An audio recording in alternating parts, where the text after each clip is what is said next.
হ্যাঁ, আলহামদুলিল্লাহ ভাই, ভালো আছি আমি। আপনার বর দেখার জন্য এসেছি, কিন্তু আমি বরে এসে তো অবাক হয়ে গেছি ভাই। আপনার পান বড়তে পান গগের উপর নিয়ে পান, একবার এই পানগুলো ভাঙেনি কেন ভাই? এত কি জন্য পান ভাঙেননি আপনি? প্রথম থেকে এবার বাজার কম। হ্যাঁ, এই যে এই পানগুলা হ্যাঁ, কোনো দামই নাই। দামি নাই। আর পানের বাজারে অন্যান্য যে প্রোডাক্টগুলোর দাম ওগুলো তো অনেক বেশি। এই মেইনটেনেন্সের খরচগুলা কিভাবে তুলবো ভাই, খুব তো চিন্তায় আছি। ও আচ্ছা, আমি একটা জিনিস দেখেছি, আপনার এই যে পানগুলো কিন্তু অনেক পানগুলো এই যে রং কিন্তু খারাপ হয়ে গেছে, তাও কিন্তু আপনি পানগুলো ভাঙেননি। এই কি আপনার এমন কি অভিমান? রাগে পান ভাঙিনি ভাই, কোনো রাগে? দাম নাই, বাজার নাই ভাই এই যে আপনার পান বয়সে আমি এসে আর কাছে জিনিস লক্ষ্য করলাম, পান কিন্তু আপনি একবার নিচ থেকে বাসে কিন্তু ভাঙেননি। এই যে আপনার পান ভাঙার পরে কবে পান ভাঙবেন আপনি? পান একটু বাজার চাড়লে পান ভাঙবো। পান দাম না থাকার কারণে পানে যে পানগুলা ভাঙা হয় নাই। হ্যাঁ, আর পান আবার নষ্ট হয়ে যাচ্ছে। হ্যাঁ, হ্যাঁ, প্রাকৃতিক দুর্যোগের কারণে হুম, অনেক ক্ষতি হচ্ছে ভাই। হুম। যে এই যে আপনি এই পানগুলো এখন বর্তমানে ভাঙে কি দাম যাবে? এই পানগুলা এখন 4000 3500 এরকম দামে বিক্রি হচ্ছে বড় পান। কিন্তু এই বাজারে তো হবে না। এই বাজারটা হতে হবে 6 থেকে 7 হাজার টাকা এই সময়। এবার যেভাবে পান ক্ষতিগ্রস্ত হয়ে গেছে, প্রথম থেকে কোনো পানের দামই পাইনি। কাজের দামই তো উঠে না মানুষের। যে আপনার আপনার এটা কি জাতের পান বড় যেটা? ভাই এটা তো দেশি জাতের পান। দেশি? দেশি। দেশি আমাদের যেটা বাংলাদেশি যে লোকাল জাত দেশি। সেটা?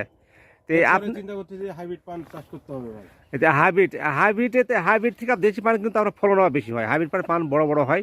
কিন্তু আপনার বরে এসে আমি একটা জিনিস লক্ষ্য করলাম, পান কিন্তু আপনার একবারে সুন্দর আছে কালার, দুই একটা পান ভাগছে। এটা রহস্য কি একটু বলেন তো, এর রহস্য কি? ভাই এটা উপরে ছাউনিগুলো ঠিক থাকতে হবে, নিয়মিত বিষ প্রয়োগ করতে হবে, তারপরে সেচ দিতে হবে সঠিক সময়ে। ও আর এই যে নিয়ম মানলে হয়তো হ্যাঁ, হ্যাঁ, চাইলে আর রংগুলো একটা কথা, ভালো হবে। আপনার যখন আপনার যে বর্ষার সময় ছিল, বর্ষার সময় কি পান তখনও পান আপনার কোনো ইয়ে হয়নি, পচেনি তাই না? না না, বর্ষার সময় পান এরকম ক্ষতিগ্রস্ত হয় না, কিন্তু পানের পয়সাটা এবার হয় নাই। ও আচ্ছা, আপনার সাথে কথা বলে আমাকে ভালো লাগলো, এবং আপনার এই পান বয়স দেখে আমার কিন্তু সত্যি অনেক ভালো লাগছে। দেখেন কত যত্ন করে পানগুলো রাখা হয়েছে, এগুলো স্বয়ং চোখে না দেখলে বিশ্বাস করা যাবে না। এই দৃশ্যগুলো আপনি পান কেন্দ্রিক এলাকাতে দেখতে পাবেন। এবং আমাদের পান চাষির জন্য সবাই দোয়া করবেন। দেখেন আজকে আমি যে পান বয়সে অবস্থান করছি, এই পান বয়স প্রায় 10 কাঠা জমির উপর অবস্থিত। দেখেন কীভাবে সাজানো রাখা আছে এই পানগুলো, এবং এই পানগুলো আমাদের দেশের চাহিদা মিটিয়ে বিদেশি রপ্তানি হচ্ছে। বিদেশির মুদ্রা আমাদের দেশে অর্জন হচ্ছে, এবং এতে আমাদের দেশের অনেক উন্নয়ন ঘটছে। এবং আমাদের পান চাষিরা এই পান চাষকে কেন্দ্র করে আমাদের রাজশাহীর মোহনপুর অঞ্চলের 95% মানুষ পান চাষের সাথে জড়িত, এবং এই পান চাষকে কেন্দ্র করে হাট বাজারে অনেক দোকানপাট বসছে। এবং এই দেখেন এই পান বজে ইসলাম, এই পান বজের যে মালিক তার কথা বলে জানতে পারলাম, তাই এই পানের দাম কম থাকার কারণে অভিমান করে পানগুলো ভাঙেনি।